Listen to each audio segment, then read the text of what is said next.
Recently, Dr. Paul referred to you as a chicken hawk because you didn't serve. Given what you just heard Governor Perry say about understanding the military and Dr. Paul's comments, how do you respond? Well, Dr. Paul makes a lot of comments. It's part of his style. Congressman Paul, would you say that again?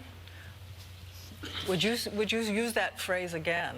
Yeah, I think people who don't serve when they could and they get 3 or 4 or even 5 deferments they have no right to send our kids off to war and not be even against the wars that we have. I'm trying to stop the wars, but at least, you know, I went when they called me up. But, you know, the veterans problem is a big one. We have hundreds of thousands coming back from these wars that were undeclared, they were unnecessary, they haven't been won, they're unwinnable. We have hundreds of thousands looking for care. And we have an epidemic of suicide coming back. And so many have, I mean, if you add up all the contractors and all the wars going on in Afghanistan and in Iraq, we've lost 8,500 Americans and severe injuries over 40,000. And these are undeclared wars.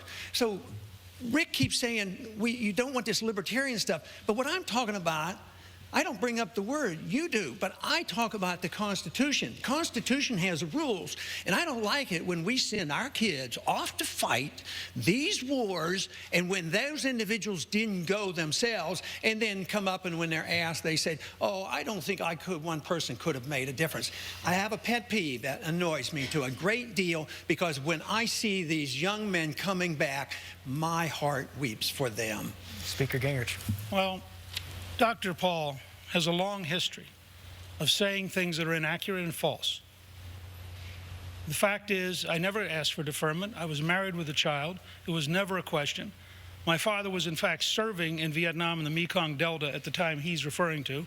I think I have a pretty good idea of what it's like as a family to worry about your father getting killed, and I personally resent the kind of comments and aspersions he routinely makes without accurate information and then just slurs people with. I need one quick follow-up. When I was drafting, I was married and had 2 kids, and I went. I wasn't eligible for the draft. I wasn't eligible for the draft.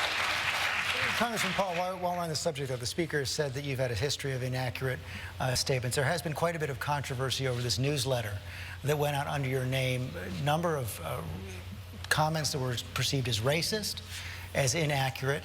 You said that even though they were written under your name, that you didn't necessarily know they were written, you don't necessarily stand by them. Can you really take the time now and explain to everybody what happened there, how it was possible that those kind of comments went out under your name without you knowing about it? It's been explained many times, and there were things written 20 years ago approximately that I did not write. So concentrating on something that was written 20 years ago that I didn't write, you know, is diverting the attention from most of the important issues. But the inference is obvious that, and you even bring up the word racial overtones. More importantly, you ought to ask me what my relationship is for racial relationships.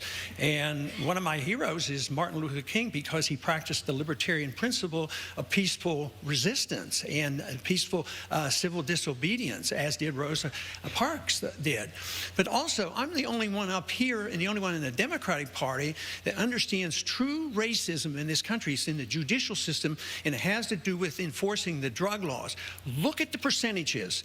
The percentage of people who use drugs are about the same with blacks and whites, and yet the blacks are arrested way disproportionately. They're prosecuted in prison way disproportionately.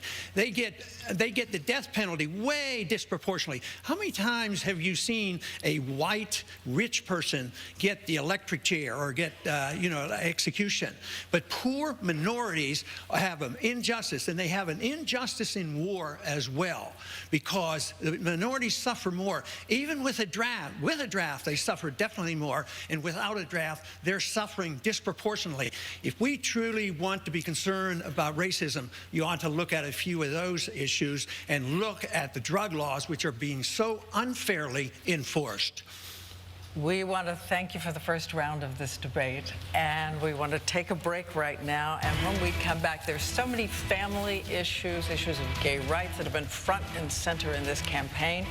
We'd love to have you address some of those. Again, thank you for being with us. This is the 2012 debate at St. Anselm. We'll be back.